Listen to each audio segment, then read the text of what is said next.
အားလုံးပဲမင်္ဂလာပါခင်ဗျာကောင်းပိုင် audio channel လေးကနေပြီးတော့ကြိုဆိုလိုက်ပါတယ်ကျွန်တော်ကတော့နွားချောင်းသားပဲဖြစ်ပါတယ်ယခုတင်ဆက်ပေးမှာကတော့စာရေးသူဘုံမင်းနိုင်ရေးသားထားတဲ့အယူဒီလေးနဲ့မော်ပညာပြိုင်ပွဲဆိုတဲ့ဇာတ်လမ်းလေးကိုတင်ဆက်ပေးသွားမှာပဲဖြစ်ပါတယ်နားဆင်ခံစားပေးကြပါအောင်ခင်ဗျာ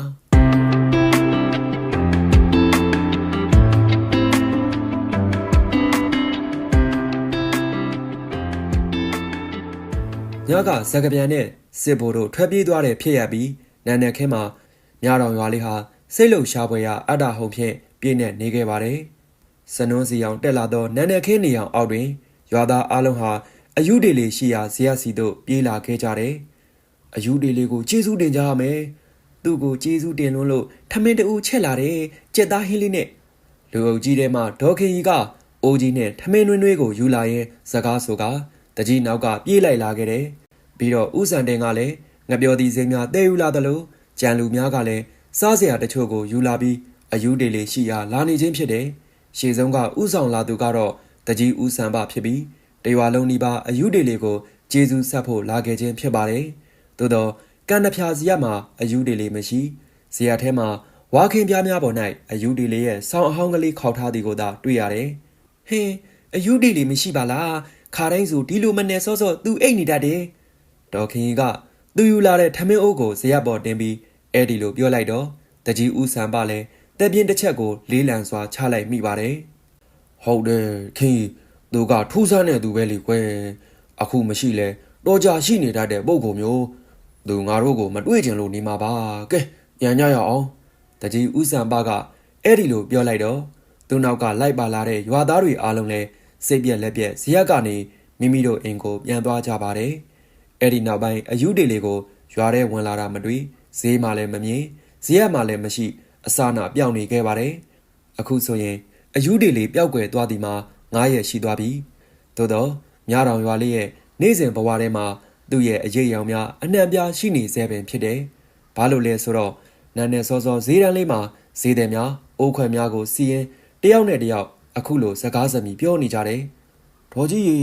မနေ့ကမြို့တက်ပြီးထညက်ခဲတွေအများကြီးဝဲလာတယ်အယူဒီလေးလာရင်သူ့ကိုပေးအောင်လို့ငါးတဲ့ကြီးခင်မောင်ကမုံဟင်းကားဆိုင်ကဒေါ်ထွေးပူအားအဲ့ဒီလိုပြောလိုက်တော့ဒေါ်ထွေးပူကလည်းအားကြမခံအခုလိုပြန်ပြောလိုက်တယ်ဟုတ်တယ်ကွယ်ငါမှလည်းသူ့တခါတလေတောင်းစားတတ်တဲ့တက်တက်လို့မုံဟင်းကားကိုအစင်းသိပြင်ဆင်ထားတယ်ဒေါ်ထွေးပူကလည်းသူ့မုံဟင်းကားအိုးကိုမှုံရင်ပြန်ပြောလိုက်တော့ဘေးမှာရှိတဲ့ပန်းရောင်နဲ့မိဝင်းကသူ့ရဲ့ပန်းစီများကိုစီရင်ကျမလည်းပန်းလှလှလေးတစ်စီသူ့အတွက်ခြံထားတယ်သူတခါတလေဖျားပန်းလူဖို့လာတောင်းတတ်တယ်ဒီလိုနဲ့မြတောင်ကြီးရွာရဲ့ဈေးတန်းလေးတွေမှာလည်းအယူဒီလေးအားမျောလင့်နေကြတဲ့အမူအရာများဖြင့်တီးတောင်တီးတာပြောဆိုနေကြတယ်သူတို့ဟာနေစဉ်ဈေးရောင်းရမှာအယူဒီလေးလာမလားသူ့အတွက်ဘာတွေခြံထားရမလဲဆိုဒီကိုစဉ်းစားနေကြတယ်ပြီးတော့ရွာလမ်းပေါ်မှာလည်းကလေးများရဲ့ရှွန်လန်းတဲ့အတန်များပြန့်နှံ့နေခဲ့တယ်ဟေ့ငါကအယူဒီလေးလုံးမယ်ငါမှဝါရုပ်လေးရှိတယ်ခုနှစ်နှစ်သားခံရှိတဲ့ကလေးတစ်ယောက်ကဝါရုပ်တစ်ချောင်းကိုကိုင်းကခုံပေါက်ပြေးလွှားနေတယ်ဒါကိုသူ့နောက်လိုက်တဲ့ကလေးတွေကတယောက်နဲ့တယောက်လက်မခံပဲအခုလိုပြောလိုက်တယ်မရဘူးငါကမှအယူဒီလေးငါမှလွယ်အိတ်စုပ်ကြီးရှိတယ်ကလေးများဟာလည်းအယူဒီလေးရဲ့ဟန်ပန်အမူအရာများကိုအတူယူကစားနေကြတယ်တချို့က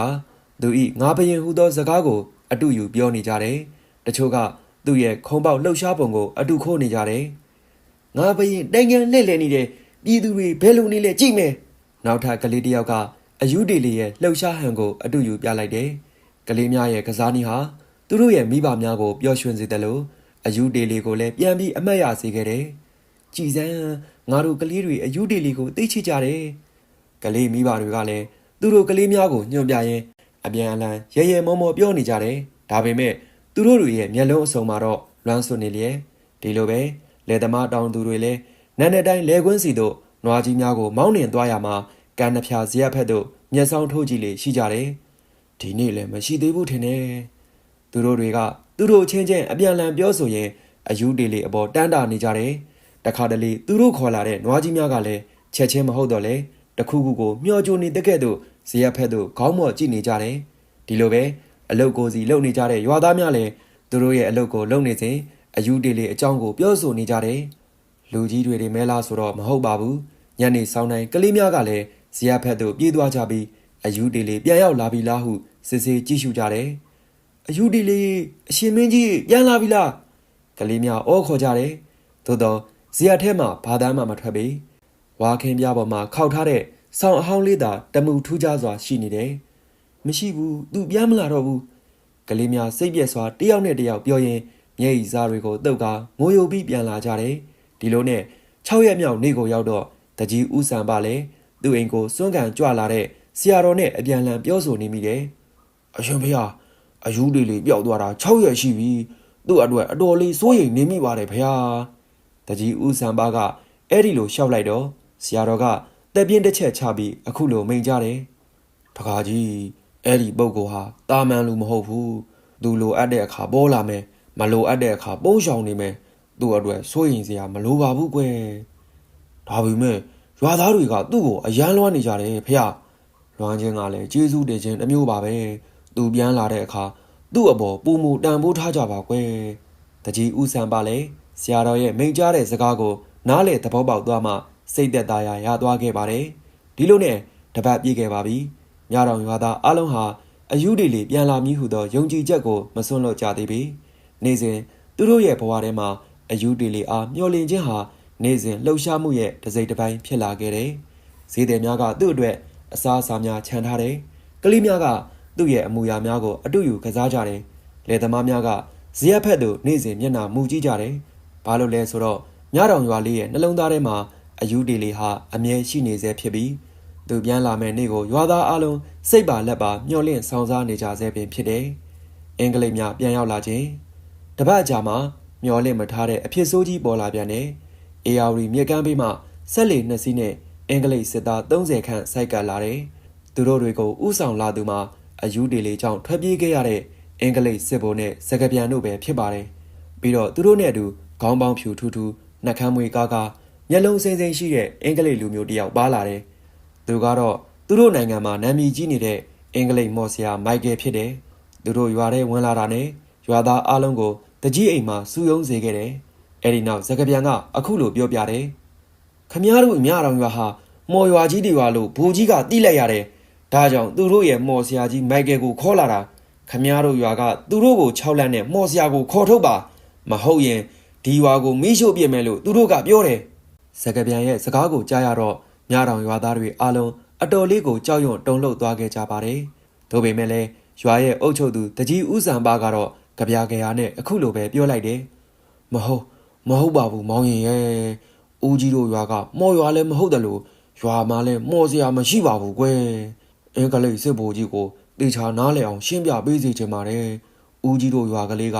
အေးအေးချမ်းချမ်းနေထိုင်ကြပြီးဒီရွာမှာရှိတဲ့ရွာသူရွာသားတွေကလည်းရိုးရိုးသားသားတာမန်လူတွေပါပဲကွယ်။တကြီးဦးစံပါကအဲ့ဒီလိုပြောလိုက်တော့စကားပြန်ကလည်းအင်္ဂလိပ်စစ်ဗိုလ်ကိုသူပြောတဲ့စကားတိုင်းဘာသာပြန်ရှင်းပြခဲ့ပါတယ်။ဒါပေမဲ့လည်းစကားပြန်ရဲ့စကားမဆုံးခင်မှာပဲအင်္ဂလိပ်ဗိုလ်ကြီးကသူ့ဘားကြီးကိုရိုက်ချလိုက်တယ်။ပြီးတော့သူတို့နားမလည်တဲ့ဘာသာစကားတွေနဲ့စကားပြန်ကိုကြည့်ပြီးပြောလိုက်တယ်။တကြီးဦးစံပါကတော့ပထမရွာကိုသူတို့တွေလာတော့ကလည်းပါရိုက်ခံရတယ်လို့အခုတခါလဲထပ်ပြီးအရိုက်ခံလိုက်ရတာကြောင့်ထူပူနေတဲ့ပါးကိုပွင့်ရင်ကြောက်ရွံ့တုန်လှုပ်စွာကြည့်နေခဲ့ပါတယ်။ရွာသားတွေမှလည်းသူတို့တကြီးအရိုက်ခံလိုက်ရတာကြောင့်တိတ်ဆိတ်သွားခဲ့တယ်လို့တယောက်မှအတန်မထွက်ပဲရှိနေခဲ့တယ်။အဲ့ဒီအချိန်မှာပဲစကားပြန်ကအခုလိုဆိုလာခဲ့တယ်။အင်္ဂလိပ်ဗိုလ်ကြီးကပြောတယ်ခမရလိမ့်နေတာတဲ့ခမရတို့ရွာမှာမော်စရာရှိတယ်ဆိုတာသူတို့ကိုယ်တိုင်ကြုံလိုက်ရတာမလို့ခုချက်ချင်းမော်စရာကိုခေါ်ပေးပါတဲ့ညနေဆောင်လို့မှသူ့ကိုခေါ်မပေးရင်အရင်ဆုံးဖုန်ကြီးเจ้าကိုမီးရှို့ပြစ်မယ်လို့ပြောတယ်။ဒီစကားကိုကြားလိုက်ရတော့တကြီးပါဝင်ရွာသားတွေအားလုံးအရင်ကထက်ပိုပြီးကြောက်ရွံ့လာမိပါတယ်။ဘာလို့လဲဆိုတော့သူတို့တွေကပြောတဲ့အတိုင်းလုပ်တတ်ကြတယ်ဆိုတာတီထားလို့ပဲဖြစ်တယ်။သူတို့ပြောတဲ့မော်စရာဆိုတာအယူဒီလေးကိုဆိုလိုခြင်းသာဒါပေမဲ့အယူဒီလေးကိုသူတို့ကိုယ်တိုင်တောင်ရှာမတွေ့တဲ့အတွက်ဒီပြဿနာကိုဘယ်လိုဖြေရှင်းရမလဲဆိုပြီးမတွေးတတ်အောင်ဖြစ်နေပါတယ်။သူတို့အဲ့ဒီလိုတယောက်မျက်နှာတယောက်ကြည့်ပြီးအတန်တစ်ခုမှထွက်မလာပဲငြိမ့်သက်နေတာမြင်ရတော့အင်္ဂလိပ်စစ်ဗိုလ်လည်းအတော်လေးစိတ်တူသွားပြီးစကားထပ်ပြီးဆိုလာခဲ့ပါတယ်။စကားပြန်ကလည်းဘာသာပြန်ပြီးတယ်။ခမားတို့ရွာရဲ့မော်စရာကိုသူတို့တွေ့ချင်နေတယ်။အခုသူနဲ့မော်ပညာပြိုင်ဖို့သူတို့နိုင်ငံကမော်စရာကိုခေါ်လာခဲ့တယ်။ပညာမပြိုင်ရရင်ခမားတို့တရွာလုံးပြဖြစ်မယ်တဲ့။အခုညနေပဲမော်စရာမလာရင်အရင်ဆုံးသူ့ကိုတွေ့ခဲ့တဲ့ဖုန်ကြီးเจ้าကိုဖျက်ဆီးပြစ်မယ်လို့ဆိုတယ်။အခုချက်ချင်းခမားတို့အားလုံးသူ့ကိုရှာပြီးခေါ်ခဲ့ကြ။ စကပြန်ရဲ့စကားဟာသူတို့တွေရွာလုံးအတွက်ကန်ဆိုးမှုကြီးတစ်ခုပါပဲအယူတေလေးကိုလိုက်ရှာဖို့ဆိုတာအေယာဝတီမြစ်ထဲကိုပြုတ်ကျသွားတဲ့ကြောက်ခဲတစ်လုံးကိုလိုက်ရှာရတယ်လို့ပဲဖြစ်တယ်ဒါနဲ့သူတို့လည်းမထူးတော့ဘူးဆိုပြီးအင်္ဂလိပ်တွေနဲ့စကပြန်တို့ကိုရှာပေးမယ်ပြောကအယူတေလေးရဲ့ကိုပိုင်ကန်နှဖျားဇီယကလေးစီတို့ထွက်လာခဲ့ကြတယ်ဒါပေမဲ့လည်းသူတို့တွေရောက်တော့ကန်နှဖျားဇီယကလေးကတော့အရင်ကလိုပဲတိတ်ဆိတ်နေပြီးအယူတေလေးရဲ့အရေးရောင်ကိုတောင်မတွေ့ရပါဘူးဒီလိုနဲ့တကြီးပါဝင်ရွာသားတွေလည်းပြန်လာပြီးတကြီးအိမ်မှာရှိနေတဲ့စကပြန်နဲ့အင်္ဂလိပ်စစ်ဗိုလ်တို့ကိုအယူတေလေးကိုမတွေ့ခဲ့ဘူးဆိုတာပြောပြကြတယ်ဒီတော့ရောက်စားကလေးကစကားတခွန်းမှမပြောတဲ့အင်္ဂလိပ်မော်ဆရာကစကပြန်နဲ့အင်္ဂလိပ်စစ်ဗိုလ်ကိုကြည်ကသူတို့ဘာသာစကားနဲ့ပြောလိုက်တယ်ထိုအင်္ဂလိပ်မော်ဆရာရဲ့စကားဆုံးမှာအင်္ဂလိပ်စစ်ဗိုလ်လည်းအတော်လေးကိုဒေါသထွက်သွားခဲ့ပါတယ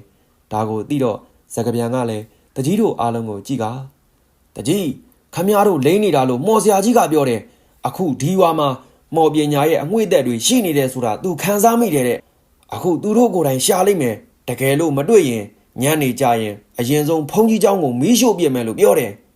စကပြန်ရဲ့စကားဆုံးမှာတော့တကြီးပါဝင်မြတော်ရွာသူရွာသားတွေအားလုံးတက်ပြင်းကိုစီချလိုက်မိကြတယ်အခုချိန်တွေကအယူတီလေးရောက်မလာရင်တော့ဖုန်ကြီးเจ้าနေမကတရွာလုံးဒုက္ခကြီးစွာရောက်တော့မယ်သူတို့တွေလည်းဘာစကားမှမပြောနိုင်တော့ပါအဲ့ဒီအချိန်မှာပဲအင်္ဂလိပ်စစ်ဗိုလ်ကသူ့စစ်သားတွေကိုသူတို့ဘာသာစကားနဲ့ပြောပြီးသူတို့အားလုံးချန်ပီယံကိုထွက်သွားကြပါတော့တယ်စကပြန်နဲ့အင်္ဂလိပ်စစ်သားများကရွာအနှံ့အိမ်တိုင်းကိုဝင်ရောက်ရှာဖွေကြတယ်တကားများကိုခွဲဖြတ်အိုးခွက်များကိုလှည့်ဖြူကြတယ်ရွာတွေကအိမ်တွေမှာရှိတဲ့စံအိုးကြီးတွေကိုလှည့်ချကာစံများမြေကြီးပေါ်ပြန်ကျဲသွားအောင်လုပ်ကာလိုက်လံရှာဖွေကြတယ်ဒီလိုပဲအိမ်တွေမှာကြံခဲ့တဲ့ကလေးများငိုကြွေးတန်မိန်းမများငိုတန်တို့ဟာတရွာလုံးကိုလွှမ်းခြုံသွားတယ်သူတို့တွေအဲ့ဒီလိုစိုးတန်တောင်းကျမ်းပြီးအယူတေလေးကိုလိုက်ရှာနေကြတော့တကြီးဦးဆန်ပါလဲသူ့ရွာအတော်လေးထိနာခဲ့ရတော့မနေနိုင်ပဲသူတို့နောက်ကိုလိုက်ပြီးမျက်ရည်တောက်လျှောက်ကြရင်ဒူးထောက်ပြီးအခုလိုတောင်းပန်ခဲ့ပါတယ်ကျေးဇူးပြုပြီးရပ်ပါကျုပ်တို့မသိပါဘူးသူဟာတကယ်ပျောက်သွားတာပါသူကဒီရွာကိုဧည့်သည်တယောက်လိုပဲလာပြီးတခါတလေမှပေါ်လာတတ်တာပါတကြီးကအဲ့ဒီလိုဒူးထောက်တောင်းပန်နေခဲ့တော့အင်္ဂလိပ်စစ်ဗိုလ်ကခေါင်းခါပြီးစကပြန်ကိုတခုခုပြောလိုက်ပါတယ်ဒီတော့စကပြန်ကလည်းသူတို့အခုဆက်မရှာတော့ဘူးတဲ့တစ်ဖက်ရွာကိုခဏသွားမယ်သူတို့ညနေဆောင်ပြန်လာလို့မှအဲ့ဒီမော်စရာကိုမတွေ့ရရင်ဒီရွာရဲ့ဖုန်ကြီးเจ้าကိုမီးရှို့ပြမယ်ကျောင်းထဲရှိတဲ့ဖုန်ကြီးတွေကိုလည်းထုတ်ပြမယ်အဲ့ဒါကနောက်ဆုံးချိန်သတိပေးခြင်းပဲတကြီးစကပြန်ရဲ့စကားကလျှက်စီးလက်တကဲ့သို့တကြီးနဲ့ရွာသားအလုံးရဲ့အသွေးသားတွေကိုထိုးဖောက်ဝင်သွားခဲ့တယ်ဖုန်ကြီးเจ้าကိုမီးရှို့မီဆိုတဲ့စကားဟာသူတို့ရဲ့ယုံကြည်မှုသာသနာပေါ်ထိပါစော်ကားခြင်းပင်ဖြစ်တယ်ဒီကိစ္စကိုသူတို့အနေနဲ့လက်မခံနိုင်ပေမဲ့ဘယ်လို့မှတခြားရွေးချယ်နိုင်တဲ့နီလန်မရှိပါဘူးရွေးချယ်စရာတစ်ခုတည်းသောနီလန်ကတော့အယူတေလေးပေါ်လာကိုစောင့်မျှော်နေခြင်းပဲဖြစ်တယ်ဒီလိုနဲ့စကပြန်ရဲ့အင်္ဂလိပ်မော်စရာရဲ့အင်္ဂလိပ်စစ်ဗိုလ်နဲ့စစ်သားတွေအားလုံးမြစ်စိတ်ကိုဆင်းသွားကသူတို့စစ်လေနှစ်စီးနဲ့တစ်ဖက်ရွာကိုပြန်ထွက်သွားကြပါပြီတကြီးနဲ့ရွာသားတစုမှာတော့သူတို့ထွက်သွားရာကိုလိုက်ပို့ပြီးနောက်တကြီးခြံထဲမှာပဲရှိနေခဲ့ကြပါတယ်သူတို့ရဲ့အသွေးသားနှလုံးသားတွေမှာတော့အယူတေလေးကိုစောင့်စားနေခဲ့ကြတယ်သူတို့ရွာရဲ့ကဲတင်ရှင်အယူတေလေးကဒီတခါတော့သူတို့ရွာကိုတကယ်စွန့်ပစ်သွားလေသလားဆိုတဲ့အတွေ့နဲ့အားလုံးမျက်နှာအမူအရာတွေမှာဝမ်းနဲ့ပူဆွေးမှုတွေအထင်သာရှိနေခဲ့ကြပါတော့တယ်အဲဒီလိုသူတို့တွေတယောက်တစ်မျိုးအယူတေလေးပေါ်လာဖို့ဆွေးနွေးနေတဲ့အချိန်မှာပဲရွာဦးကျောင်းဆရာတော်ကြီးအရှင်ပညာဝန်သားလည်းတန်ဃာတော်များနဲ့အတူတကြီးအိမ်ကိုကြွရောက်လာခဲ့ပါတယ်ဆရာတော်ကြီးရဲ့မျက်နှာတော်ဟာအေးဆေးတည်ငြိမ်နေတော့လေမျက်လုံးထဲမှာဝမ်းနဲ့မှုကိုတွေ့ရတယ်တခါကြီးရဲ့ဆရာတော်လည်းရွာထဲကဒကမတွေပြောလို့အကြောင်းဆုံးသိခဲ့ရပြီးပါပြီကွယ်ဆရာတော်ကရောက်ရောက်ချင်းဆိုသလိုအဲ့ဒီလိုမိတ်လိုက်တော့တကြီးလည်းဘားပြင်ကမျက်ရည်တွေစီးကြလာရင်အခုလိုပြန်လျှောက်လိုက်ပါတယ်ဒီမှာဖျားတပည့်တော်ကိုခွန့်လို့ပါဖျားတပည့်တော်ကိုယ်တိုင်ဒီရွာရဲ့အကြီးအကဲဖြစ်နေပါလျက်နဲ့ဒီရွာကိုလည်းမကာကွယ်နိုင်ပြီးတော့ဆရာတော်ရဲ့အကြောင်းကိုလည်းတပည့်တော်အပြည့်အဝကာကွယ်မပေးနိုင်တော့ပါဘူးဖျားတကြီးဥဆန်ပရဲ့စကားတန်ဟာဝမ်းနေမှုကြေကွဲမှုတို့ဖြင့်ရောဆက်နေတာကိုဆရာတော်လည်းမြင်လိုက်ရတော့သက်ပြင်းရှည်တစ်ချက်ကိုလေးလံစွာချလိုက်မိပါတယ်ဘယ်တန်းနိုင်မလဲတခါကြီးရဲ့ဝေကျွေးတွေလိုပဲဆိုးရမှာပေါ့အခုကသူတို့ခေသူတို့စနစ်ဆိုတော့သူတို့ပြုသမျှပဲပေါ့ကွယ်ဆရာတော်တို့မှာကြောင်းမရှိလဲတရားတော်ရှိပါသေးတယ်ဘယ်ရာမှမမြဲဘူးဆိုတာဖះဟောထားတာပဲတခါတကြီးဘယ်မှဖះဒါပေမဲ့အခုဟာက သူတို့ကရွာကိုဖျက်ဆီးုံသာမကသာသနာကိုပါဖျက်ဆီးတော့မှာပါဖျားသူတို့ပြန်ရောက်လာတဲ့အချိန်မှာအယူတွေလေးမရှိရင်အားလုံးပျက်စီးရတော့မှာပါဖျားတကြီးရဲ့ရှောက်ထားတဲ့အဆုံးမှာတော့ဆရာတော်လည်းအေးဆေးတည်ငြိမ်စွာနဲ့ပဲအခုလိုမိန့်ခဲ့ပါတယ်ဒီကိစ္စဟာသာသနာပျက်စီးမဲ့အရေးဖြစ်တာကြောင့်အယူတွေလေးဆိုတဲ့တကားလေးရောက်လာလိမ့်မယ်လို့ဆရာတော်ယုံကြည်နေမိတယ်တကယ်လို့ရောက်မလာတော့လဲဆရာတော်တို့တကားတော်တို့အားလုံးဝေကြွေးဆက်လိုက်ရတယ်လို့ပဲသဘောထားပြီးပါကွယ်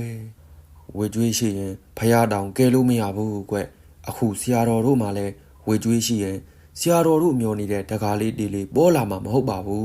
းဆရာတော်ရဲ့မိန့်ကြားတန်ကတည်ငြိမ်လွန်းလာပြီမယ်ဆရာတော်ရဲ့အတန်ကတော့အနှဲငယ်မြစိုးရိမ်ပူပန်းနေတယ်လို့ပါပဲဘာလို့လဲဆိုတော့ဆရာတော်ကြီးဟာငယ်စဉ်ကတည်းကမြတော်ရွာအကြောင်းမှာကိုရင်ငယ်ဝစ်လာရင်ပရိယတ်တီစာပေတွေကိုသင်ကြားခဲ့တယ်ဒီလိုနဲ့ပဇင်းတက်ပြီးနောက်ပိုင်းမှာတော့စာချဦးစင်းဘဝနဲ့အရင်ကျောင်းနိုင်ဆရာတော်ကြီးဦးဥဒ္ဓမရဲ့ယုံကြည်အားကိုးရတဲ့သာသနာအာဇာနည်ယဟန်တပါဖြစ်လာခဲ့တယ်ဆရာတော်ကြီးပြန်လွန်တော်မမူခင်နောက်ဆုံးချိန်ဆရာတော်ဥပညာဝန်သားတက်တော်35နှစ်မှာပဲတရားဝင်ကျောင်းကိုလွှဲခဲ့တယ်အခုဆိုရင်ဆရာတော်ရဲ့တက်တော်ဟာ60ကျော်လာခဲ့ပြီယဟန်ဝါတော်90ခန်းနဲ့ကျောင်းတိုင်းတက်တန်း25နှစ်ကျော်ရှိတဲ့ဒီကျောင်းလေးကိုဆရာတော်လည်းတန်ရောစဉ်ဘဲပြတ်နိုင်ပါမလဲလေဒီတော့ရွာရဲ့ကံကြမ္မာနဲ့ဘုန်းကြီးကျောင်းရဲ့ကံတရားကတော့အယူတွေလေးအပေါ်မှာသာရှိနေတော့တာပဲဖြစ်ပါတယ်ညနေဆောင်အင်္ဂလိပ်တို့ပြန်လာခြင်းညနေဆောင်နေမျက်နှာပြင်သည်ရေပြင်မော်တွင်အနီရောင်မိကြီးများကဲ့သို့ပြန်ဟပ်နေခြင်းအင်္ဂလိပ်စစ်လေနှစ်စီးဟာမြစ်စိတ်သို့ပြန်လည်ရောက်ရှိလာခဲ့ပါတယ်ဆက်တမ်းများစိတ်သုံးသွားသည်နှင့်အင်္ဂလိပ်စစ်သား30ခန့်စကပြန်မော်ဆရာမိုက်ကယ်နှင့်ဘိုးကြီးတို့ဟာစိတ်ကမ်းမော်သို့ခြေချကာဆင်းလာကြတယ်သူတို့ရဲ့မျက်နှာများဟာမနက်ကထက်ပုံမတင်းမာနေပြီးစိတ်ရှိသီးခံမှုကုန်ခန့်နေပုံထင်ဟပ်နေတယ်ဒီလိုနဲ့သူတို့တွေလည်းတကြီးအိမ်ကိုချီးတက်လာခဲ့တယ်သူတို့ရဲ့ခြေတံများကိုကြားရသည်နှင့်တပြိုင်နက်တကြီးဦးစံပါဟာအိမ်တွင်းမှထွက်ပြေးလာကသူတို့ကိုဒူးထောက်လျက်ဥကောင်းငုံ၍ကြော့ကတောင်းပန်နေခဲ့တယ်အဲ့ဒီနောက်မှာရွာတွေကအိမ်တွေမှာရှိတဲ့မြတော်ရွာသူရွာသားအားလုံးဒီပါမိန်းမပါကလေးပါအသက်ကြီးသူပါတကြီးအိမ်ကိုရောက်လာကြပြီးအားလုံးဒူးထောက်ထားကြတယ်သူတို့အားလုံးဟာဒူးထောက်ကငြိမ်သက်နေတော့လေကြောက်ရွံ့ပူဆွေးမှုဖြင့်တုန်လှုပ်နေတဲ့အတန်တဲ့လှုပ်ရှားမှုဟာလေထဲမှာလွှမ်းခြုံနေခဲ့တယ်အင်္ဂလိပ်စစ်ဘုံနဲ့မော်ဆရာမိုက်ကယ်တို့ကတော့ရှေ့မှာဒူးထောက်ကမျက်ရည်များမျက်နှာပြင်တစ်ခုလုံးကိုဆူရွှဲစွာဖြင့်တောင်းပန်နေကြတဲ့တကြီးနဲ့ရွာသူရွာသားတွေကိုကြည့်ကာစိတ်ပြက်နေဟန်ရှိပါတယ်ဒီကမောင်ရင်လေးရဲ့ကျေးဇူးပြုပြီးတော့ဘိုးကြီးတို့ကိုပြောပေးပါဦးကြီးတို့ရွာသားတွေဟာရိုးရိုးသားသားလဲလို့သမားငါဖန်သမားတွေပါအရင်ကသူတို့ကိုပညာပြလိုက်တဲ့မော်ဆရာဆိုတဲ့သူဟာလဲရွာကိုဘယ်ကမှမသိပဲရောက်လာတဲ့စိတ်မနှံ့တဲ့အယူတယောက်ပါအခုတော့သူဘယ်ရောက်နေမှန်းဦးကြီးတို့လည်းမသိပါဘူးကွယ်သူကတကယ်ပဲထွက်သွားပါပြီဦးကြီးတို့အားလုံးဘိုးကြီးတို့ထွက်ပြေးသွားတဲ့နောက်ရက်နေကလေးကနေတိုင်းသူ့ကိုရှာနေကြတာပါ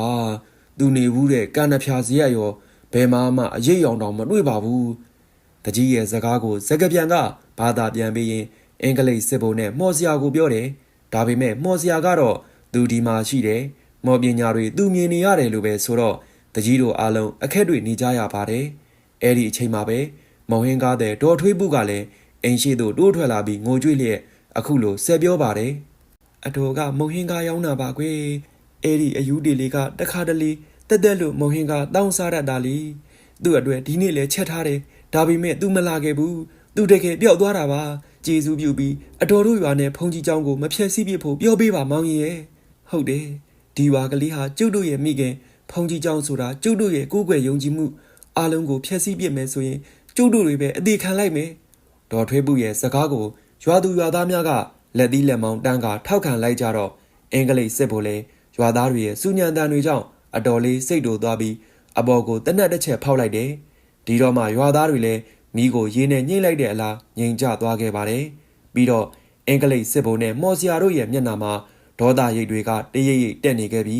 ပြီးနောက်အင်္ဂလိပ်စစ်ဘိုလ်ကစကပြန်ဘက်သို့ခေါင်းညိတ်ကတခုခုပြောလိုက်တယ်စကပြန်ကမျက်နှာပြက်အောင်စောင်းပြီးမြန်မာလိုပြန်ပြောတယ်ဘူကြီးကပြောတယ်ခမားတို့ရဲ့မျက်ရည်တွေတောင်းပန်တန်းတွေဟာသူ့အတွက်ဘာမှမဟုတ်ဘူးတဲ့ဒါပေမဲ့ခမားတို့ကိုတနာလို့ညနေနေဝင်ချိန်ထိစောင့်မယ်ဒီမော်ဆရာမပေါ်ရင်ကြောင်းကိုမိတိုင်မယ်ဒါဟာနောက်ဆုံးခွင့်ရတစ်ခုပဲဒီစကားကိုကြားတာနဲ့တရွာလုံးရဲ့ရင်ထဲမှာမြားအစင်းတရားစိုက်ဝင်တယ်လို့ခံစားရတယ်သို့တော့ သူတို့ဟာဒူးထောက်နေရမှမထကြသည်တကြီးဥဆန်ပါလေညနာကိုမြေကြီးနဲ့ပုတ်တိုက်ကပုံမအတနာခံပြီးတောင်းပန်ရှာတယ်ဘူကြီးကိုပြောပြပါမောင်ရင်ရဲ့အခုချိန်မှာတော့ဦးတို့မှဘာမှမတတ်နိုင်ပါဘူးဦးကြီးတို့ရဲ့အသက်တွေကိုယူပါဒါပေမဲ့ဖုန်ကြီးเจ้าကိုတော့ဘာမှမလုပ်ကြပါနဲ့ကွယ်ဒါဟာဦးကြီးတို့ရဲ့ဘိုးဘွားတွေတိဆောက်ထားခဲ့တဲ့အနှစ်တရာကျော်သာသနာအိမ်မှာဒီเจ้าမရှိရင်ဦးကြီးတို့ရှင်သန်ခြင်းဆိုတာဘာမှအတိတ်ပဲရှိမှာမဟုတ်ပါဘူးကွယ်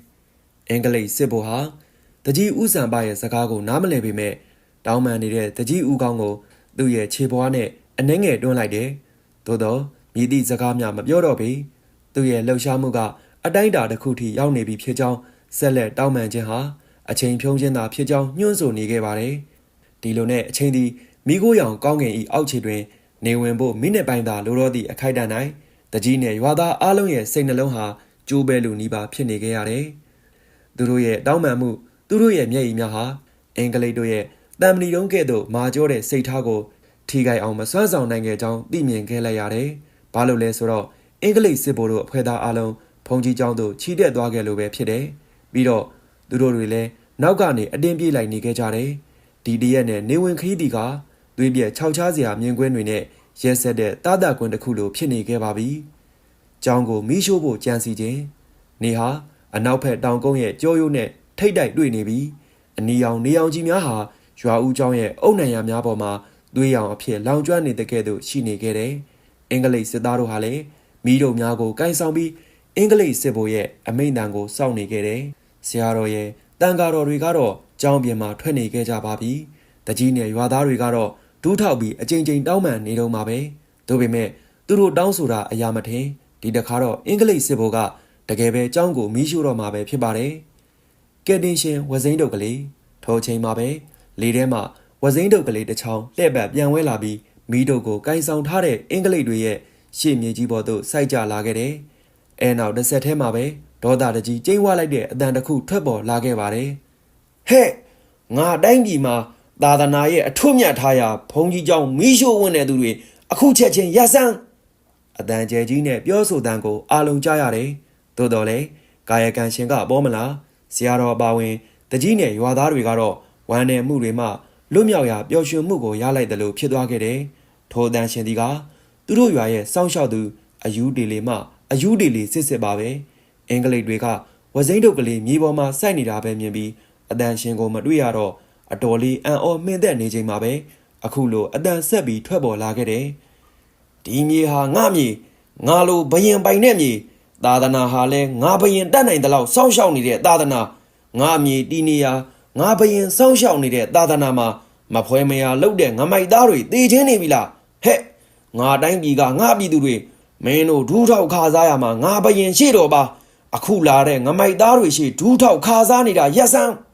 းအယူဒေလီဤအတန်ဟာဟိုးရင်ကလိုမျိုးစိတ်လွတ်နေတဲ့ပုံစံမရှိထံပြည့်မန်ပြည့်နဲ့ဒေါသမုန်တိုင်းခက်ထန်နေတယ်လို့ရှိနေခဲ့ပြီး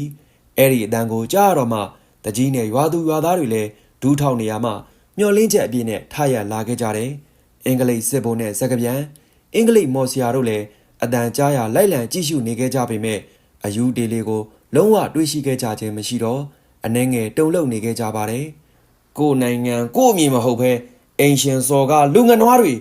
ကင်ထားတဲ့မီးတုပ်တွေအခုငိမ့်စမ်းအယူဒေလီရဲ့နောက်ထပ်အတန်အဆုံးမှာပဲမြေပေါ်မှာစိုက်ဝင်နေတဲ့ဝစိမ့်တုပ်ကလေးမှာရေတွေပန်းထွက်လာပြီးအင်္ဂလိပ်တွေကင်ဆောင်ထားတဲ့မီးတုပ်တွေကိုငိမ့်စေခဲ့ပါတယ်အင်္ဂလိပ်စစ်ဗိုလ်နဲ့အင်္ဂလိပ်တပ်သားတွေကတော့ဒီအချင်းရာကိုမြင်ပြီးအတော်လေးထိတ်လန့်နေတဲ့အချိန်မှာပဲတစ်ချိန်လုံးဘာစကားမှမပြောတဲ့အင်္ဂလိပ်မော်ဆီယာမိုက်ကယ်ကရီမောပြီးမြန်မာစကားနဲ့အခုလိုပဲကျွမ်းကျင်စွာပြောလိုက်တယ်ဒါပဲလားဒုတ်တစ်ချောင်းနဲ့ပြစ်လိုက်တာမင်းရဲ့မော်ပညာလားအခုရေအဆင့်လောက်နဲ့ငါ့ကိုချင်းချောက်လို့ရမှာမဟုတ်ဘူးနော်အင်္ဂလိပ်မော်ဆီယာရဲ့မြန်မာစကားကိုပီပီတတပြောဆိုလိုက်တဲ့အတန်ကြောင့်ဒူးထောင်နေတဲ့တကြီးနဲ့ရွာသူရွာသားတွေတောင်အတော်လေးအံ့ဩနေခဲ့ကြတယ်။အော်ငါဘယင်ကပညာဆိုယုံမျှပြရသည်ငါမိုက်သားကအထင်သေးနေရောသလားကွ။ကဲလာစမ်းငါဘယင်ရဲ့မနှောမရရွှေကျိန်လုံးငါမိုက်သားကရုံဖြစ်စေရောကွယ်။အယူဒေလီကကိုထင်မပြပဲအဲ့ဒီလိုအတန်ပေးလိုက်တော့သူပြောတဲ့အတိုင်းဝစိမ့်တုတ်ကလေးကလေထဲကိုအလင်းမြန်ပြန်တက်သွားပြီးမော်ဆီယာရဲ့ခေါင်းပေါင်းကိုချွတ်ချလိုက်တယ်။ဒီတော့မော်ဆီယာမိုက်ကယ်လည်းခေါင်းပေါင်းကျွတ်ပြီးကရုံဖြစ်သွားခဲ့တယ်။ ဒါကိုမြင်ရတော့တကြီးနဲ့ရွာသားတွေအတန်မထွက်ပဲကြိတ်ရည်နေမိပေမဲ့မော်စရာကတော့ခေါင်းပေါင်းကိုပြန်ပေါင်းကစိတ်တူနေခဲ့ပါတယ်အဲ့ဒီနောက်ထပ်အတန်ထွက်ပေါ်လာတယ်ငမိုက်သားမင်းကိုငါဘရင်ပြောမယ်တောင်းမှန်မလားဓာမှမဟုတ်ထွက်ပြေးမလားအတန်ကဒီတခါတော့လေပေါ်မှာပြန်ဝဲနေတဲ့ဝစိမ့်တုပ်ကလေးစီမှထွက်လာခဲ့တာဖြစ်တယ်ဒီတခါတော့မော်စရာမိုက်ကယ်အတော်လေးစိတ်ဆိုးသွားပြီးသူ့ရဲ့မော်အိတ်ထဲမှာအနီရောင်အမုံများယူကလေထဲသို့လွှင့်ချလိုက်တယ်ထိုအမုံများဟာလေထဲမှာမိဝင်ကလေးများဖြစ်ပြောင်းလဲသွားပြီးအယူတီလေးရဲ့ဝစိမ့်တုပ်ကလေးစီပြန်တန်းသွားခဲ့တယ်ဒါပေမဲ့လည်းဝါတုပ်ကလေးကလေထဲမှာစက်ကြတရံလဲပတ်ကထိုမိဝင်များကိုဝါချေလိုက်တဲ့ကဲ့သို့ဖြစ်သွားခဲ့ပါတယ်ဟင်းငါမီးတွေအလွယ်တကူပြတ်သွားပြီမိုက်ကယ်ထိုးကဲ့သို့ပြောချင်နေစဉ်ဝါတုပ်ကလေးကရေစက်တွေဖြာထွက်လာပြီးလေထဲမှာပြန်ဝဲနေရင်သူနဲ့အင်္ဂလိပ်စစ်သားတွေရဲ့မျက်နှာပေါ်ကိုရေစက်တွေလာဆင်ခဲ့တယ်ဒီတော့မိုက်ကယ်လည်းဒေါသပိုထွက်လာပြီးသူ့ရဲ့အိတ်ထောင်ကြီးထဲကနေတီးငယ်တဲ့အယုတ်ကလေးကိုမြေကြီးထဲသို့ထိုးဆိုင်ကနှုတ်မှပွားစီရွတ်ပြီးတာနဲ့မြန်မာလိုပဲပြောလိုက်တယ်တန်ရုပ်တို့ထားလာခဲ့သူအဲ့ဒီလိုပြောပြီးနောက်တစ်ဆက်ထဲမှာပဲမြေကြီးတွေအက်ကွက်ပြီးတန်ချေချင်းဆိုင်ဝတ်ထားတဲ့တန်ရုပ်ကြီး12ရုပ်ထွက်ပေါ်လာခဲ့တယ်သူတို့မှာလန်ဓာတန်ကြီးများဂိုင်ဆောင်ထားကြတယ်ဒါကိုမြင်ရတော့ဝါတုပ်ကလေးကလေထဲမှာလဲပတ်နေရမှရုတ်တရက်မြေကြီးထဲသို့ထိုးဆိုင်ဝင်သွားခဲ့ပြန်တယ်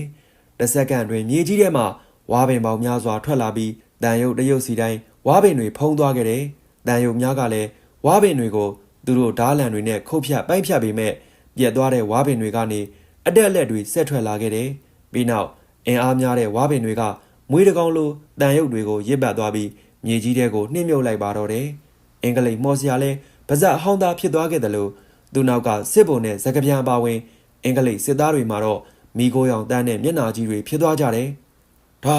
ဒါကဘာမောပညာလဲပြီးတော့မင်းကဘဲမှလဲတတိရှိရင်လူကိုယ်တိုင်ထွက်ခဲ့မိုက်ကယ်ကအဲ့ဒီလိုမေးလိုက်တော့ဝစိမ့်တုပ်ကလေးကလှုပ်ခါရမ်းပြီးမင်းလို့ငမိုက်သားအနေနဲ့ငါလိုဘရင်ကိုခါစားဖို့အခွင့်အရေးမရှိဘူးထပ်မေးမယ်ပြေးမှလားအတနာခံမှလားအော်မင်းကတကယ်တော့လူမှမဟုတ်တာထူးဆန်းတဲ့ဝါတုပ်ကလေးဖြစ်နေတာကိုကဲဒီတခါတော့ငါရဲ့မော်ဝိယုံအစွမ်းကိုပြရတာပေါ့ကွာအင်္ဂလိပ်မော်စရာမိုက်ကယ်ကအဲ့ဒီလိုပြောပြီးသူ့ရဲ့အပြာရောင်မော်ဝိယုံကိုလေထဲသို့ပြစ်လွှတ်လိုက်တယ်အဲ့ဒီနောက်မိုးတိမ်မဲမဲကြီးများစုဝေးလာပြီးလေပြင်းကြီးများတိုက်ခတ်လာတယ်ပြီးတော့အချိန်ခဏတွင်းမှာပဲမိုးသေးထန်စွာရွာသွန်းလာကလျှက်စီးများကြိမ်ဖန်များစွာလက်လာခဲ့တယ်ဒီရွာကိုရေရှမ်းပြီးရေမြုပ်သွားအောင်မင်းရှိမှငါလုပ်ပြမယ်ကွမိုက်ကယ်အော်ဟစ်ကအဲ့ဒီလိုပြောဆိုပြီးတစ်ဆက်ထဲမှာပဲဝါတုပ်ကလေးကလေထဲမှာပြန်တက်ကရပ်တန့်သွားပြီးတဖြည်းဖြည်းကြီးထွားလာခဲ့တယ်ပြီးနောက်ညာတစင်းလိုအရှိန်နဲ့အထက်ကောင်းကင်စီသို့ထိုးတက်သွားခဲ့တယ်အဲ့ဒီနောက်တစ်ဆက်ထဲမှာပဲမိုးတိမ်များကွဲထွက်ပြီးလေပြင်းများရပ်တန့်သွားခဲ့တယ်ပြီးတော့မိုးလေတိတ်သွားခဲ့တယ်ဒီတော့မှဝါတုပ်ကလေးကကောင်းကင်ဘော်ကနေပြန်ဆင်းလာပြီးတဖြည်းဖြည်းသေးသွားကမြေပြင်ပေါ်ကိုပြန်ကျလာခဲ့တယ်အဲ့ဒီနောက်ဘယ်ညာရန်ကငါအတိုင်းငါပြီမှာငါမခေါ်တယ်မို့ဆိုရွာခွင့်မရှိဘူးကွထပ်မေးမယ်အသာပြန်မလားဒါမှမဟုတ်အနာခံမလားမင်းလိုမျက်နှာမပြရဲတဲ့သူကိုငါလိုမိုက်ကယ်ဆိုတဲ့မော်စရာကရှုံးစရာလားကွမော်စရာမိုက်ကယ်ကအဲ့ဒီလိုပြောပြီးဒီတစ်ချိန်တော့ဝစိမ့်တုပ်ကလေးကိုဖျက်ဆီးဖို့ကြိုးစားမိဟုဆုံးဖြတ်ကသူ့ရဲ့မော်အိတ်ထဲမှာကျွဲရိုးတစ်ချောင်းနဲ့ဝက်ရိုးတစ်ချောင်းကိုထုတ်ယူတယ်ပြီးနောက်သူ့ရဲ့မော်စေးရီနဲ့ပက်ဖြန်းပြီးမြေကြီးပေါ်ကိုပြစ်ချလိုက်တယ်လက်ဆက်ထဲမှာပဲကျွဲကြီး၃ကောင်ဝက်ကြီး၃ကောင်ပေါ်ထွက်လာပြီးဝစိမ့်တုပ်ကလေးစီတို့ချီတက်သွားခဲ့တယ်ဒါပေမဲ့ထိုကောင်ကြီးတွေကဝစိမ့်တုပ်နာရောက်မလာခင်မှာပဲအယူတီလေးရဲ့အတန်ကနောက်ဆုံးချိန်ထွက်ပေါ်လာတယ်ငါအတိုင်းပြည်ကဘယ်တရိษံမဆိုငါမိန်ကိုလွန်ဆန်လို့မရဘူးဟဲ့အဲ့ဒီအတန်နဲ့တူဝါတုပ်ကလေးကသူ့စီပြေးလာတဲ့ကျွဲ၃ကောင်နဲ့ဝက်၃ကောင်ကိုလျင်မြန်တဲ့အရှင်ဟုံနဲ့တစ်ချက်စီရိုက်ချလိုက်တယ်ဒီတော့ကျွဲကြီး၃ကောင်ဟာတကောင်နဲ့ပေါင်းသွားပြီးစင်တကောင်ရွယ်စားဖြစ်သွားခဲ့တယ်လို့ဝက်ကြီး၃ကောင်မှလည်းထွားချိုင်းနဲ့နွားကြီးတစ်ကောင်ရွယ်စားပေါင်းဆက်သွားခဲ့တယ်ပြီးတော့အနောက်ကိုပြန်လှည့်လာပြီးအထိတ်တလန့်စောင့်ကြည့်နေကြတဲ့မော်စရာနဲ့အတူအင်္ဂလိပ်စစ်ဗိုလ်တို့ရှိရာအချိန်ပြင်းပြင်းပြေးသွားခဲ့ကြပါတယ်ဒီတော့အင်္ဂလိပ်စစ်ဗိုလ်နဲ့အင်္ဂလိပ်စစ်သားတွေလည်းပထမအချိန်တုန်းကလိုနောက်ကိုပြန်လှည့်ပြေးကြပါတော့တယ်သူတို့ပါဇက်မှလည်းသူတို့ဘာသာစကားနဲ့အေးပြေးဟာဒါတွေဘာတွေလဲပြေးဟာမိတော့မယ်အင်္ဂလိပ်မော်စရာကတော့ပြေးရင်လွှားရင်ပြောလိုက်တာကသူကိုမမြင်ရပဲသူ့ရဲ့လက်နက်လေးတွေကိုအတော်ဆွမ်းနေသူကမော်စရာမဟုတ်ဘူး သူကနတ်ဖျားပဲဖြစ်မယ်ဒီလိုနဲ့သူကမော်ဝိယုံကိုခြုံကားဆက်လေရှိရာကိုထိတ်ဆုံးကပြေးခဲ့ပါတယ်သူတို့ရဲ့နောက်မှာတော့ဆင်လောက်ရှိတဲ့ကျွဲကြီးတစ်ကောင်နဲ့နွားကြီးတစ်ကောင်လောက်ရှိတဲ့ဝက်ကြီးကလည်းဒေါသတကြီးလိုက်ပါနေလျက်ဒီလိုပဲကျွဲကြီးရဲ့ဥကြိုထက်မှာတော့ဝက်စိမ်းတုပ်ကလေးကရပ်နေပြီးနောက်တစ်ခါငါတိုင်းပြည်နဲ့ငါသာသနာဘယ်တော့မှမထိနဲ့လို့ကျဲလောင်စွာကြွေးကြော်ရင်းလိုက်ပါလာခဲ့ပါတယ်ဒီလိုနဲ့အင်္ဂလိပ်မော်ဆရာတို့လူတစုဆက်လေဖြင့်မြေကြောင်းတစ်လျှောက်အရှိန်ဟုန်ဖြင့်ထွက်ပြေးလွတ်မြောက်သွားပြီးဆိုမှကန်ဆက်ကကြည်နေတဲ့ကျွဲကြီးနဲ့ဝက်ကြီးလည်းပျောက်ကွယ်သွားခဲ့တယ်လို့ဝက်စိမ်းတုပ်ကလေးလည်းမရှိတော့ပါဘူးဒီလိုနဲ့မြတောင်ရွာကလေးဟာအင်္ဂလိပ်တို့ကိုဒုတိယအကြိမ်မြောက်ထွက်ပြေးသွားစေခဲ့ပါပြီဒီတော့မှမောင်ရီဝိုးရဝနဲ့အင်္ဂလိပ်တွေပြေးသွားကြဆက်လေနှစ်စီးကိုကြည့်ရင်ရွာသားများဝိုင်းရန်အော်ဟစ်ပျော်ရွှင်နေခဲ့ကြတယ်အယူဒီလေးရဲ့ဝက်စိမ်းတုပ်ကလေးကလည်းပျောက်ကွယ်သွားလျက်ကျေးဇူးတင်ပွဲအတွက်စီစဉ်မှုများအင်္ဂလိပ်မော်ဆရာမိုက်ကယ်ရှုံးနေပြီးနောက်တရက်မှာပဲမြတော်ရွာတကြီးဦးစံပါကရွာသားအလုံးကိုသူ့အိမ်မှာစုယုံခေါ်ခဲ့ပါတယ်ရွာသားအလုံးရေဒီနေ့ကျုပ်တို့လူစုရတဲ့အကြောင်းကအယူဒီလေးကိုကျေးဇူးတင်ဖို့ပါတကြီးဦးစံပါကအဲ့ဒီလိုစကားအစပြုလိုက်တယ်ကျေးဇူးတင်နေဆိုတာဘယ်လိုလုပ်ရမှာလဲတကြီးသူကဥစ္စာပစ္စည်းလည်းမယူဘူးဂုံကျေးဇူးလည်းမခံချင်မှုဆိုတာသိပြီးသားပဲကိုရွာသားတယောက်ကအဲ့ဒီလိုထားပြောလိုက်တော့တကြီးဦးစံပါကလက်ပြင်းချပြီးခုလိုဆက်ပြောတယ်ကျုပ်တို့ကျေးဇူးတင်နေဆိုတာငွေကြေးနဲ့ပစ္စည်းမဟုတ်ဘူးသူ့ကိုလေးစားသမှုနဲ့သူနေခြင်းတဲ့အတိုင်းနေဝင်ပေးမှုသူ့ကိုရွာရဲ့စောင့်ရှောက်သူတယောက်လိုလက်ခံမှုပဲဟုတ်တယ်တကြီးကျုပ်ဖို့အယူဒီလေးကကျေးဇူးရှင်ကြီးပါ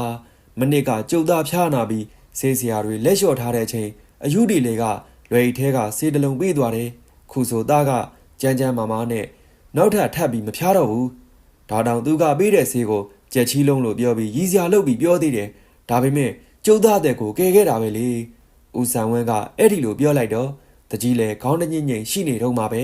အသက်80ရွယ်အဖွားအေးမြကလည်းအခုလိုပဲတုံတုံကြီးစကားပြောလိုက်တယ်ငါဖိုးတော့အယူဒီလေးကနတ်ကောင်းနဲ့မြတ်တပားပါပဲငယ်ငယ်ကဘိုးဘွားတွေပြောတာကြားဘူးတယ်တခါတရံမှာနတ်တွေကလူသားအသွင်နဲ့လာပြီးကဲတင်တတ်တယ်အယူဒီလေးကအဲ့ဒီလိုမျိုးပဲဒေါ်အေးမြဤစကားကိုရွာသားများစုကခေါင်းငိတ်သဘောတူကြတယ်အဲ့ဒီလိုပဲရွာသားတွေတယောက်တစ်မျိုးအယူဒီလေးအပေါ်ချီကျူပြောဆိုနေကြတော့တကြီးဦးစံပါကလည်းသူ့ရဲ့နောက်ဆုံးဆုံးဖြတ်ချက်ကိုပြောလိုက်တယ်ကျုပ်တို့ခုလိုဆုံးဖြတ်ကြမယ်တစ်အယူဒီလေးကိုမြည်သူမြမနှောက်ရှက်ရနှစ်သူလိုတဲ့အခါကူညီဖို့အသင့်ရှိရမယ်သုံးသူအကြောင်းရွာပြင်ကိုမပြောရဘူးလေး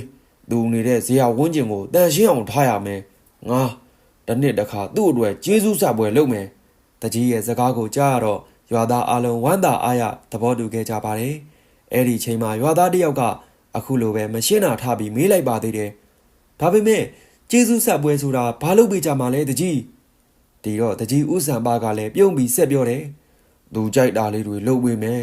ဇရာဘေးမှာတစ်သီးပင်တွေစိုက်ရမယ်ရေကန်လေးလုပ်ပေးမယ်ပြီးတော့သူ့အတွက်ထမင်းအိုးကြီးတအိုးချက်ပြီးနေတိုင်းဇရက်ပေါ်ကိုတအိမ်စီအလှည့်ကျထားရမယ်သူကြိုက်ရင်ယူစားလိုက်မယ်ဒီလိုနဲ့နောက်တစ်နေ့မှစပြီးညတော်ရွာတရွာလုံးမှာကလေးလူကြီးပါမကြမ်းထူးခြားတဲ့လှုပ်ရှားမှုများစတင်ခဲ့တယ်လယ်သမားများကအယူဒီလေးရဲ့ဇရက်ဘေးမှာမာလာကာပင်တရက်ပင်ငပြောပင်များစိုက်ပျိုးပေးခဲ့ကြတယ်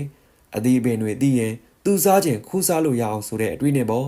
အမျိုးသမီးများကဇရက်အနီးမှာလှပတဲ့ပန်းပင်များစိုက်ပျိုးပေးကြတယ်သူကပန်းကြိုက်တယ်ဆိုတာသိပြီးဆိုပြီးတယောက်တစ်မျိုးပြောဆိုကြတယ်လူငယ်များကဇရက်အနီးရှိချောင်းငယ်ကိုတန်ရှင်းရေးလုပ်ပေးကြပြီးရေချိုးကန်ငယ်တစ်ခုပြုတ်လုပ်ပေးကြတယ်သူဒီမှာရေချိုးလို့ရအောင်လေအဲဒီလိုတယောက်တစ်မျိုးပြောနေကြပါတယ်သူတို့တွေထိုးလှုပ်ဆောင်ချက်များပြုတ်လုပ်နေစဉ်ချိန်တွေမှာလည်းအယူဒီလေးပြန်ရောက်မလာခဲ့သေးပြီသို့တော့တတိယနေ့ညမှာဇရက်အပြင်ဘက်မှာထူးဆန်းတဲ့အပြောင်းလဲတစ်ခုဖြစ်ပေါ်လာတယ်ရွာသားများစိုက်ထားတဲ့တစ်သီးပင်များဟာညပိုင်းမှာပုံမှန်ထက်ပိုမိုကြီးထွားလာတာကိုတွေ့ရတယ်ပန်းပင်များလည်းပိုမိုစိုးပြေးလာပြီးအဖူးပွင့်တွေထွက်လာခဲ့တယ်ဒါအယူဒီလေးကျေးဇူးပြန်တင်တာပဲလို့ရွာသားတွေကတယောက်တစ်မျိုးစီပြောဆိုနေခဲ့ကြတယ်ဒီလိုပဲနောက်တစ်နေ့နန်းနဲ့မှာတော့ဇရက်ပေါ်မှာထားခဲ့တဲ့ထမင်းအိုးကြီးဟာဗလာဖြစ်နေခဲ့ပါတယ်ပြီးတော့ထမင်းအိုးဘေးမှာဝက်စိမ်းတုပ်ကလေးရှိနေပြီးဝက်စိမ်းတုပ်ကလေးဘေးမှာတော့စာလေးတစ်စောင်ကိုတွေ့ခဲ့ကြရပါတယ်စာထဲမှာရေးထားတာကတော့ငါဘရင်ကိုကျေးဇူးတင်ဖို့မလိုဘူးငါပြည်သူတွေစိတ်ချမ်းသာရင်ငါကျေနပ်တယ်ပြီးတော့ ပြည်သူတွေရဲ့ကျေးဇူးကိုငါဘယင်ခံယူတယ်ကျေးဇူးပါပဲကွယ်အယူတေလီနဲ့မော်ပညာပြိုင်ပွဲစာစဉ်နဲ့ပြီးပါပြီခင်ဗျာနောက်လာမယ့်စာစဉ်3မှာတော့မြတောင်ရွာလေးရဲ့စောင့်ရှောက်သူအယူတေလီအနေနဲ့မြတောင်ရွာရဲ့ထူးဆန်းတဲ့ဘောလုံးပွဲမှာဘယ်လိုတွေပါဝင်ပတ်သက်မလဲဆိုတော့အယူတေလီနဲ့ပညာတဲ့ဘောလုံးပွဲဆိုတဲ့အပိုင်းကလေးကိုစောင့်မျှော်နားဆင်ပေးကြပါအောင်ခင်ဗျာအားလုံးကိုလေးစားချစ်ခင်ရဲ့ဘုံမင်းတိုင်းဟုတ်ကဲ့အားပေးနာဆင်ပေးခဲ့ကြတဲ့ညီကိုမောင်နှမများနဲ့တကွာအမိမြန်မာပြည်သူပြည်သားများနေကောင်းကြမှာရှိကြပါစေလို့ဆုတောင်းပေးလိုက်ပါတယ်ခင်ဗျာ